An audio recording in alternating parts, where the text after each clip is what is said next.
দুঃখজনকভাবে বর্তমান সরকার জুলাইয়ের মহাবিপ্লব এবং অঙ্গীকারের কথা ভুলে গিয়ে উল্টো রথে যাত্রা শুরু করেছেন। আজকের আলোচনা শুধুমাত্র একটি রাজনৈতিক ঘটনা প্রবাহের মূল্যায়ন নয়, বরং একটি রাষ্ট্রের বৈধতা, গণতন্ত্রের ভিত্তি, সামাজিক চুক্তি এবং ন্যায় বিচারের প্রশ্নকে কেন্দ্র করে একটি জাতীয় আত্মসমালোচনা এবং ভবিষ্যৎ বিনির্মাণের প্রয়াস। আমাদের আলোচনার কেন্দ্রবিন্দু মূলত তিনটি। একটি হচ্ছে জুলাই অভ্যুত্থানের চেতনা, গণভোটের রায় বাস্তবায়ন এবং জুলাইয়ের সহিংসতা এবং প্রাণহানির ঘটনাবলীর বিচার। ইতিহাসে গণ অভ্যুত্থানগুলো সাধারণত কেবল ক্ষমতার পরিবর্তনের জন্য সংঘটিত হয়নি, এগুলো মূলত রাষ্ট্র এবং নাগরিকের সম্পর্ককে নতুনভাবে সংজ্ঞায়িত করার দাবি বহন করে। জুলাই অভ্যুত্থানের পর জনগণের যে সম্মিলিত অভিব্যক্তি আমরা প্রত্যক্ষ করেছি, তা নিম্নোক্ত বিষয়টি স্পষ্ট গণ রায় নির্দেশ করে। সেগুলো হচ্ছে ফ্যাসিবাদী শাসনের অবসান, রাষ্ট্র ক্ষমতার জবাবদিহিতা, স্বাধীন বিচার ব্যবস্থা, মানবাধিকারের সুরক্ষা, গুম, নির্যাতন এবং বিচার বহির্ভূত হত্যার অবসান, নির্বাচন ব্যবস্থার বিশ্বাসযোগ্যতা পুনঃপ্রতিষ্ঠা, সংবিধান এবং রাষ্ট্রীয় প্রতিষ্ঠানের সংস্কার।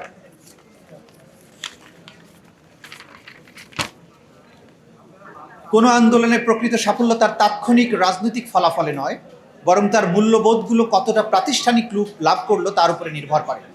সেই অর্থে জুলাই গণ অভ্যুত্থানের চেতনা বাস্তবে রূপ দিতে হলে নিম্নবর্ণিত পদক্ষেপগুলো নিতে হবে। সেগুলো হচ্ছে রাষ্ট্রীয় প্রতিষ্ঠানসমূহ স্বাধীন এবং কার্যকর করা, স্বাধীন শক্তিশালী কার্যকর বিচার ব্যবস্থা প্রতিষ্ঠা, মত প্রকাশের স্বাধীনতা নিশ্চিতকরণ, বৈষম্যহীন নাগরিক অধিকার নিশ্চিতকরণ, মানবাধিকারের সুরক্ষা এবং মানবাধিকার লঙ্ঘনের প্রতিকার সুদৃঢ় প্রাতিষ্ঠানিক ব্যবস্থার প্রতিষ্ঠা, অংশগ্রহণমূলক গণতান্ত্রিক সংস্কৃতি স্থায়ী রূপ প্রদান, গণ আন্দোলন বা বিপ্লবের ইতিহাস পাঠ্যপুস্তক এবং সাংস্কৃতিক মাধ্যমে প্রতিফলন, গণভোটের রায় বাস্তবায়ন এবং রাষ্ট্রের বাধ্যবাধকতা। গণভোটের রায় জনগণের সার্বভৌম ইচ্ছার সাংবিধানিক এবং রাজনৈতিক প্রকাশ। সাধারণ অর্থে গণভোট বলতে সংবিধান সম্মত একটি আনুষ্ঠানিক প্রক্রিয়াকে বোঝায়, যেখানে জনগণ সরাসরি কোনো জাতীয় প্রশ্নে গুরুত্বপূর্ণ মতামত প্রদান করে। কিন্তু রাজনৈতিক দর্শন এবং গণতান্ত্রিক তত্ত্বে গণভোট আরও গভীর অর্থ বহন করে। যখন কোনো জাতি স্বতঃস্ফূর্তভাবে রাস্তায় নেমে একটি রাজনৈতিক ব্যবস্থা প্রত্যাখ্যান করে এবং নতুন রাষ্ট্র ব্যবস্থার দাবি তোলে, তখন সেই ঐক্যবদ্ধ জনমত কার্যত একটি রাজনৈতিক গণরায়ে রূপ নেয়। গণতন্ত্রের মূল শক্তি সংখ্যাগরিষ্ঠতা নয়, বরং এর মূল শক্তি জনগণের সম্মতি। গণভোট সেই সম্মতির সবচেয়ে প্রত্যক্ষ এবং সুস্পষ্ট বহিঃপ্রকাশ। গণভোটের রায় বাস্তবায়নের প্রশ্ন মূলত তিনটি মৌলিক নীতির সাথে সম্পৃক্ত। প্রথমত, গণতান্ত্রিক বৈধতা। রাষ্ট্রের নৈতিক বৈধতা জনগণের ইচ্ছা এবং অংশগ্রহণের উপর নির্ভরশীল। দ্বিতীয়ত, সামাজিক আস্থা। যখন মানুষ বিশ্বাস করে যে তাদের মতামত বাস্তবে প্রতিফলিত হয়, তখন গণতান্ত্রিক প্রতিষ্ঠানগুলো প্রতি আস্থা বৃদ্ধি পায়। তৃতীয়ত, রাজনৈতিক স্থিতিশীলতা। জনগণের অংশগ্রহণ ও সিদ্ধান্তকে সম্মান করা দীর্ঘমেয়াদে রাজনৈতিক স্থিতিশীলতা এবং রাজনৈতিক সহনশীলতা তৈরি করে। গণতন্ত্রের প্রকৃত শক্তি নির্বাচন আয়োজনের মধ্যে নয়, বরং জনগণের সিদ্ধান্তকে সম্মান করার রাজনৈতিক সংস্কৃতির মধ্যে নিহিত। 2026 সালের যে গণভোটটি অনুষ্ঠিত হয়, সেটি ছিল বাংলাদেশের সকল রাজনৈতিক দলের ঐক্যমত্যের ভিত্তিতে স্বাক্ষরিত জুলাই সনদের প্রতিশ্রুতির একটি বাস্তবায়ন।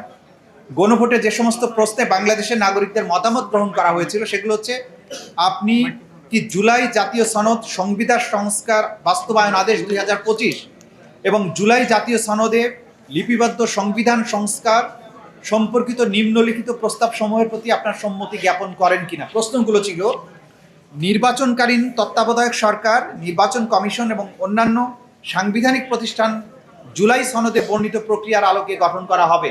এটা ছিল নাম্বার 1। নাম্বার 2 ছিল আগামী জাতীয় সংসদ হবে 2 কক্ষ বিশিষ্ট।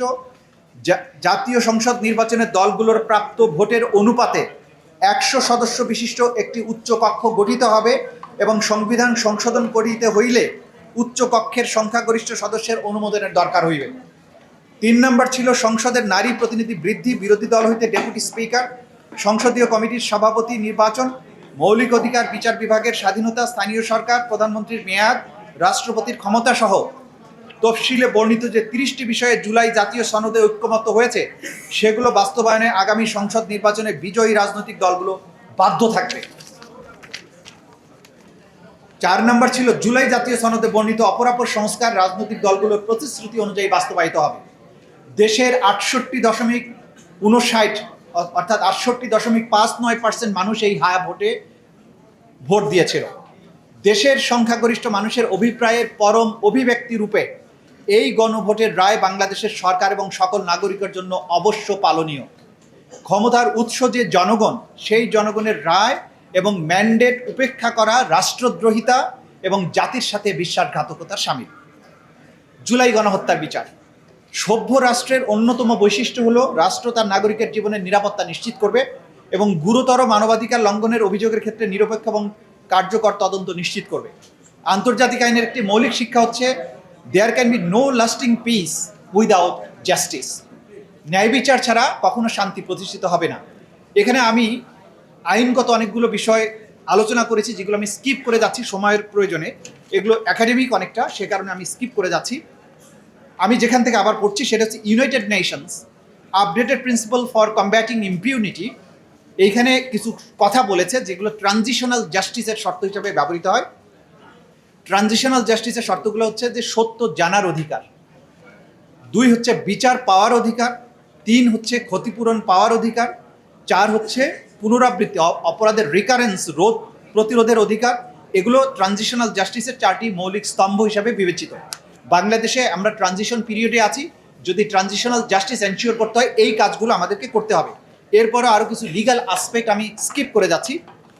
এরপরে আমি যেটা বলছি যে বাংলাদেশে 2024 সালের বিপ্লব চলাকালে 1400 মানুষকে হত্যা, 25 থেকে 35,000 মানুষকে আহত করার মাধ্যমে দেশব্যাপী যে ভয়াবহ অপরাধ সংঘটিত হয়েছিল, জাতিসংঘের ফ্যাক্ট ফাইন্ডিং কমিটি সেটিকে ওয়াইড স্প্রেড এবং systematic attack on civilian population বলে চিহ্নিত করে এটাকে ক্রাইমস অ্যাগেনস্ট হিউম্যানিটি বা মানবতা বিরোধী অপরাধ হিসেবে চিহ্নিত করেছিল এবং তারা সুপারিশ করেছিল এটা উপযুক্ত আদালতে এই ক্রাইমস অ্যাগেনস্ট হিউম্যানিটির বিচার করতে হবে। জুলাই আগস্টে সংগঠিত অপরাধের বাইরেও আওয়ামী লীগের দুঃশাসনের 17 বছরে গুম, বিচার বহির্ভূত হত্যাকাণ্ডের মাধ্যমে যে বিপুল মানুষকে হত্যা, নির্যাতন এবং বছরের পর বছর গোপন কারাগারে আটক রাখার ভয়াবহ অপরাধ করেছিল, তার বিচার করাও রাষ্ট্রের এক অলঙ্ঘনীয় দায়বদ্ধতা। সুতরাং জুলাইয়ের গুরুতর মানবাধিকার লঙ্ঘন ও বেআইনি হত্যাকাণ্ড, গুম, বিচার বহির্ভূত হত্যাকাণ্ড, ক্রসফায়ার সহ আন্তর্জাতিক আইনের অধীনে সংগঠিত অপরাধের যে বিস্তর অভিযোগ ও প্রমাণ রয়েছে তার তদন্ত এবং বিচার দ্রুততম সময়ের মধ্যে সম্পন্ন করতে হবে। রাষ্ট্র সংস্কার ছাড়া বিচার অসম্পূর্ণ। শুধু বিচার করলেই হবে না, রাষ্ট্র ব্যবস্থার প্রয়োজনীয় সংস্কার ছাড়া অপরাধের পুনঃসংগঠন বা রিকারেন্স রোধ করা অসম্ভব ব্যাপার। যে প্রতিষ্ঠানগুলো অপরাধ সংগঠিত হতে দিয়েছে কিংবা সহায়তা করেছে তাদেরও সংস্কার করতে হবে। যেমন নিরাপত্তা বাহিনীর জবাবদিহিতা নিশ্চিত করতে হবে। এগুলো কেন করতে হবে আলোচকরা এগুলো ডিটেইল বলবেন। গোয়েন্দা সংস্থার আইনি কাঠামোর সংস্কার করতে হবে। নির্যাতন বিরোধী কার্যকর ব্যবস্থা প্রতিষ্ঠা করতে হবে। গুম প্রতিরোধে আইন প্রণয়ন এবং গুমের বিচারে কার্যকরী আইনি কাঠামো তৈরি করতে হবে। সাক্ষী সুরক্ষার প্রয়োজনীয় পর্যাপ্ত ব্যবস্থা গ্রহণ করতে হবে। ডিজিটাল নজরদারি আইনের অপপ্রয়োগ রোধে যথাযথ ব্যবস্থা গ্রহণ করতে হবে। এখানে একটা তথ্য আমি দিয়ে রাখি, এনটিএমসি বলে যে রাষ্ট্রীয় প্রতিষ্ঠান আছে, বাংলাদেশ টেলিকমিউনিকেশন মনিটরিং সেন্টার, বাংলাদেশের যত গুম হয়েছে প্রত্যেকটা গুমের মনিটরিং সার্ভেইলেন্স এই প্রতিষ্ঠান থেকে করা হয়েছে। নিখুঁতভাবে ব্যক্তিকে আইডেন্টিফাই করে তারপরে তাকে গুম করা হয়েছে, পরবর্তীতে তাকে হত্যা করা হয়েছে। এই এনটিএমসির আইনি কাঠামো আজ পর্যন্ত সুস্পষ্ট করা হয়নি। এগুলো আলোচকরা বিস্তারিত বলবেন। অপরাধ সংগঠনের পক্ষে বয়ান বা ন্যারেটিভ উৎপাদনকারী গণমাধ্যমের জবাবদিহিতা নিশ্চিত করতে হবে। একটি সভ্য রাষ্ট্রের পরিচয় নির্ধারিত হয় সে তার ভুক্তভোগীদের সাথে কেমন আচরণ করে তার উপরে। তাই রাষ্ট্রের কর্তব্য হচ্ছে নিখোঁজ ব্যক্তিদের শেষ পরিণতি সম্পর্কে অবহিতকরণ। আমরা জানি না কোথায় আছেন ইলিয়াস আলী, কোথায় আছেন মুকাদ্দাস ওয়ালিউল্লাহ, এটা রাষ্ট্রের দায়িত্ব এই সম্পর্কে অবহিতকরণ। নিহতদের পরিবারকে স্বীকৃতি, আহতদের চিকিৎসা প্রদান, ক্ষতিগ্রস্তদের পুনর্বাসনের ব্যবস্থা, অপরাধী, ভিকটিম ও বিচার সংক্রান্ত যাবতীয় তথ্যের সংরক্ষণ, এগুলো যাতে ইতিহাসে সংরক্ষিত থাকে। মানসিক স্বাস্থ্যসেবা, যারা ট্রমার মধ্য দিয়ে গিয়েছেন তাদের মানসিক পুনর্বাসন বা স্বাস্থ্যসেবার ব্যবস্থা, ভিকটিমের জন্য যথাযথ ক্ষতিপূরণের ব্যবস্থা। আমাদের করণীয় কি এখন? জুলাই অভ্যুত্থানের গণরায় বাস্তবায়নের জন্য প্রয়োজন 1 জুলাই সনদে বিঘোষিত প্রতিটি রাষ্ট্রীয় সংস্কার অবিলম্বে বাস্তবের উদ্যোগ গ্রহণ, ইনক্লুডিং কনস্টিটিউশনাল রিফর্ম। 2 গণহত্যা এবং মানবতা বিরোধী অপরাধের কার্যকর বিচার নিশ্চিত করা এবং চলমান বিচার প্রক্রিয়া কোনো রকম দীর্ঘসূত্রিতা ছাড়া সম্পন্ন করা। 3. জুলাইয়ের চেতনা, জুলাইয়ের অঙ্গীকার অনুযায়ী সংবিধানে জুলাইয়ের চেতনার যথাযথ প্রতিফলন নিশ্চিতকরণ। 4. জুলাইয়ের ইতিহাস এবং আত্মত্যাগের কাহিনী চিরস্মরণীয় করে রাখতে সাহিত্য, পাঠ্যপুস্তক, নাটক, সিনেমা সহ সকল সাংস্কৃতিক মাধ্যমগুলোতে জুলাইয়ের কাহিনী তুলে ধরা। 5. জুলাই জাদুঘর অবিলম্বে চালু করা। 6. জুলাইয়ের শহীদ, আহত, ক্ষতিগ্রস্ত ভিকটিম পরিবারের যথাযথ স্বীকৃতি, ক্ষতিপূরণ এবং রাষ্ট্রীয় পৃষ্ঠপোষকতা প্রদান। 7. জুলাই বিপ্লবের আলামত, ডকুমেন্টস এবং ইতিহাস জাতীয় আর্কাইভে সংরক্ষণ করা। 8. বিচারে সাজাপ্রাপ্ত আসামিদের সাজা দ্রুততম সময়ের মধ্যে কার্যকর করা। 9. পলাতক আসামি ও সাজাপ্রাপ্তদের দ্রুততম সময়ে গ্রেপ্তার, বিদেশে পলাতক আসামিদের বহিঃসমর্পণের মাধ্যমে বাংলাদেশে ফেরত আনার ব্যবস্থা গ্রহণ করুন। ন্যায় বিচারের মূল দর্শন প্রতিশোধ নয়, সত্য প্রতিষ্ঠা, প্রতিহিংসা নয়, জবাবদিহিতা, বিভাজন নয়, জাতীয় সংহতি নিশ্চিতকরণ। ন্যায় বিচার কেবল অতীতের হিসাব চুকিয়ে দেয় না, ন্যায় বিচার ভবিষ্যতের জন্য একটি নৈতিক সীমানা নির্ধারণ করে দেয়। রাষ্ট্র যখন ন্যায় বিচার প্রতিষ্ঠা করে তখন সে কেবল অপরাধীর বিচার করে না, সে ভবিষ্যৎ প্রজন্মকে একটি বার্তা দেয় যে কোনো ক্ষমতাই আইনের ঊর্ধ্বে নয় এবং কোনো অপরাধী প্রতিকারবিহীন নয়।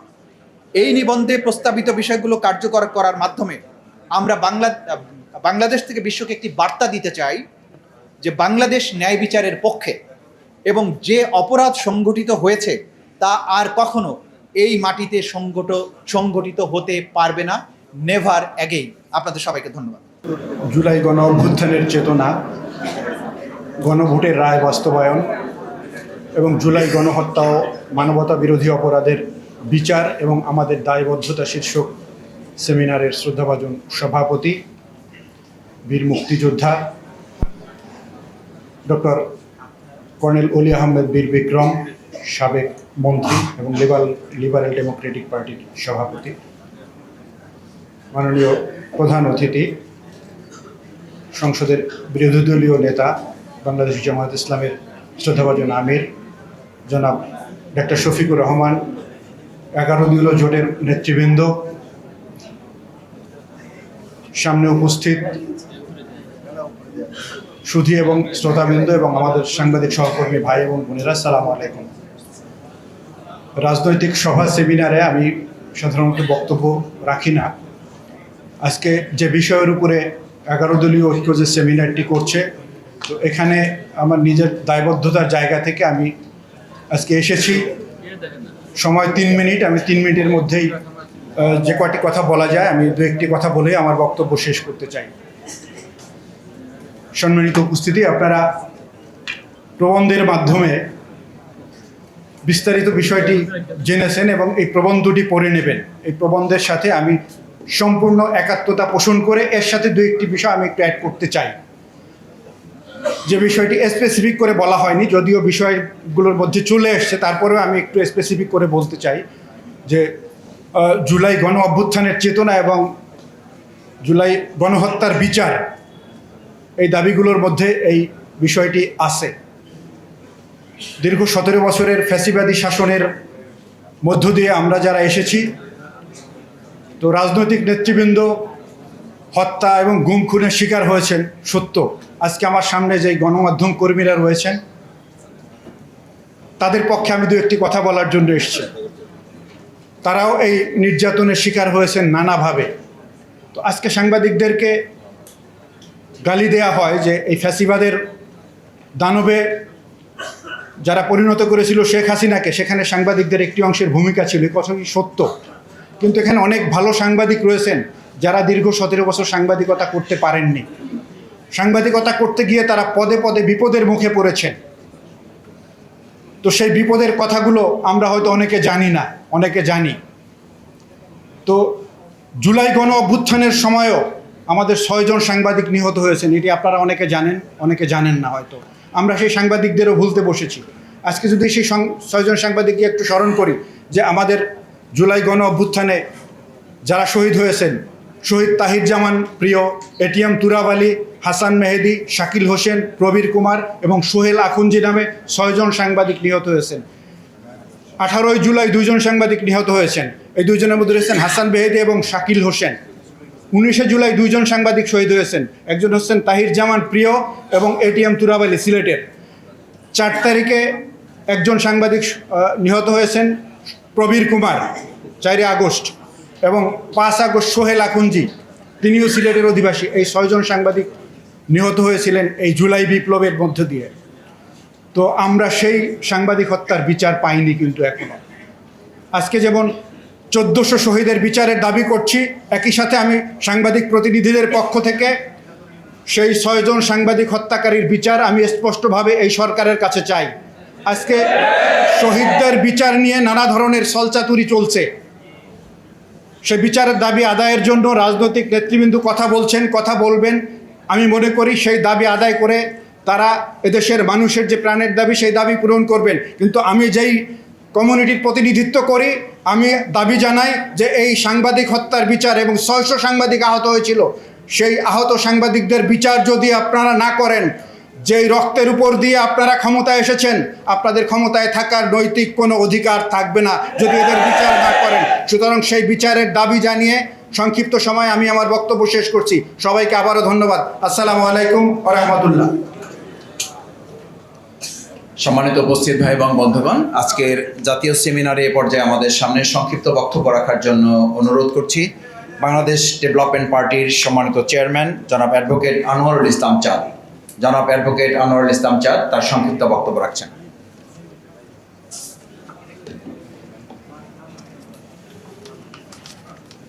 আসসালামু আলাইকুম রহমতুল্লাহ।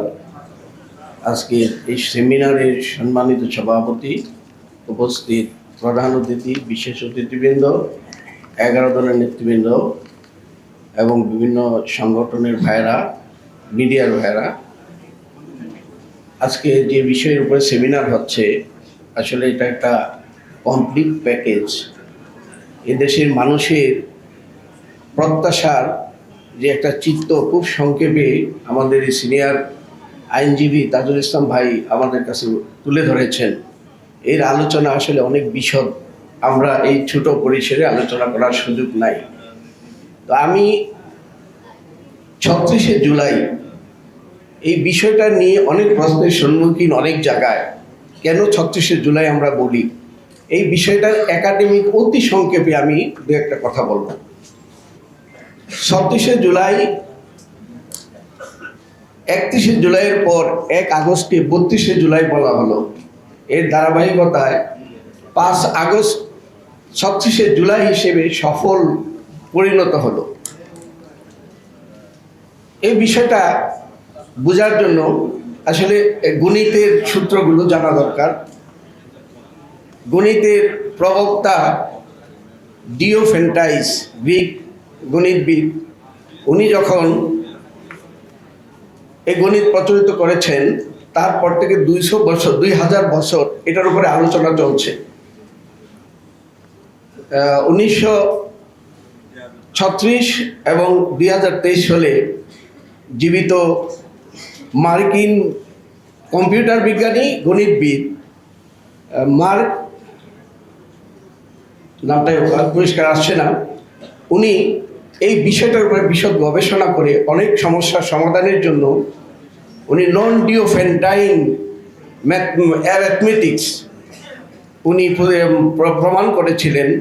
এর প্রত্যাশা ছিল, কারণ গণিতের অনেক জটিল সমীকরণ তার পরিসমাপ্তি হচ্ছিল না। ফিজিক্স, কোয়ান্টামের ফিল্ড থিওরির যে বিশ্লেষণগুলো, এইগুলোরও কোনো সমাধান পাওয়া যাচ্ছিল না। মনস্তাত্ত্বিক বিজ্ঞানে, সাইকোলজির মানুষের মনের যে সমীকরণগুলো, এগুলো মিলানো যাচ্ছিল না।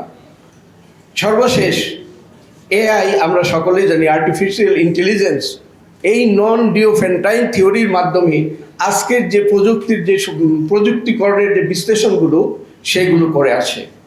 সেটা হলো 1 + 1 = 3। আসলে এইটার জন্য আলাদা একটা সেমিনার দরকার। আমরা এই বিষয়টা বোঝা উচিত। আমরা 36শে জুলাই কেন বলছি, এবং এই বিষয়টা এত গুরুত্বপূর্ণ একটা জাতির পরিবর্তনের, এবং বর্তমান এই শতাব্দীতে আপনার আমার যে প্রত্যাশা সেটাকে সমাধানের জন্য এই নন ডিওফেন্টাইন থিওরি এবং 36শে জুলাই আমাদের জাতীয় কারিকুলামে অন্তত কলেজ পর্যায়ে এটা মানে আমাদের কারিকুলাম টেক্সট বুকে আসা উচিত। তো আমি যে বিষয়টা এখানে বলতে চাই সংক্ষেপে, এই 36শে জুলাই আমরা আগে জুলাইয়ের 31-এ থেমে থাকে নাই, 36 তারিখ পর্যন্ত যেতে হয়েছে। এইটার ধারাবাহিকতাই হলো যে আধুনিক বিজ্ঞানীরা, গণিতবিদরা এটা প্রতিষ্ঠিত করেছেন নন ডিওফেন্টাইজ হিসাবে। যেহেতু ডিওফেন্টাইজ থিওরিটা ছিল 1+1 = 2, এইটার ব্যতিক্রম হিসাবে অতিরিক্ত কিছু পাওয়ার, যেমন শক্তি আর সম্মিলিত শক্তি, তার প্রেক্ষিতে আমাদের একটা এক্সপেকটেশন এবং রেজাল্ট আছে, যেটা এই সমপরিমাণ শক্তি থাকে না, এটা বৃহৎ আকারে হয়। এই জন্যই বলা হয় 1+1 = 3, যেটা আজকে আধুনিক ইউরোপ আমেরিকার বড় বড় সিওরা যারা, চিফ এক্সিকিউটিভ অফিসার যারা আছেন, সকলেই কিন্তু 1+1 = 3 থিওরি ব্যবহার করে তাদের প্রতিষ্ঠানগুলো প্রতিষ্ঠিত করছেন।